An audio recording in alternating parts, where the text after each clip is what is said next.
I'm going to introduce Shergoh Alkilani. Shergoh is a board member. So Shergoh's just started this committee this year. And if we have cultivators here who have issues that they want raised, they should see Shergoh. They should join the committee. And so I'll turn it over to you, and you can talk about the issues you're dealing with. Well, thank you. Like you alluded to, every group has their own different set of issues. And one of the issues you're finding with cultivators is that there's 55, I believe.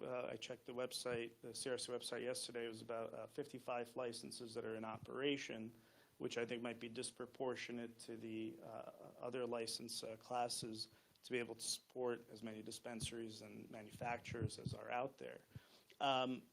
But within our committee, we have 5 active members. 2 are in operations, 3 are like me, and 2 others are under construction. And it's been nice to have a committee where you can ask the people that are a few months ahead of you, what were your issues, and give me some of your feedback so I know how to handle the issues I'm going to have in the near future.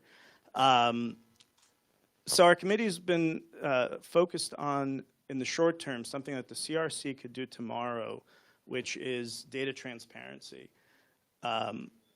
With 55 in operation and 300 plus awardees being issued in some point of a standard annual license, obviously there's a big ratio that aren't converting and getting open. And we feel that data transparency is part of the issue that could just be resolved tomorrow. The CRC could publish some of this information, and the information specific I'm talking about is the size of the market. When the CRC does a good job and issues a bunch of licenses, an average investor or lender looking to invest or lend on a startup operation, excuse me, will automatically go to the state website and find that there are several hundred licenses. Seems like almost one cultivator per open dispensary, if you want to look at it that way. And it really discourages a lot of capital, and that's not really the true landscape of what's happening in the state. I think there's a tremendous demand for more product, and especially a variety of product. So that's a short-term issue.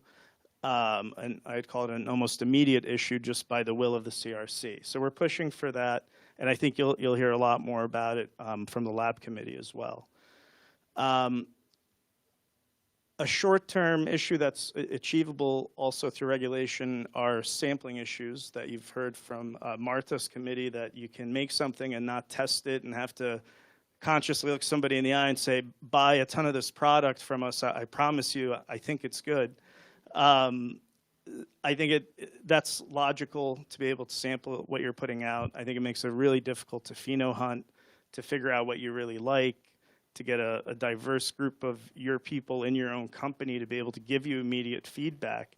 It's hard to place a value on it. It's almost impossible to think that that's not what's happening already. Finally, on a long-term basis, some of the issues that we're tackling are really things that are coming back to us from the other committees.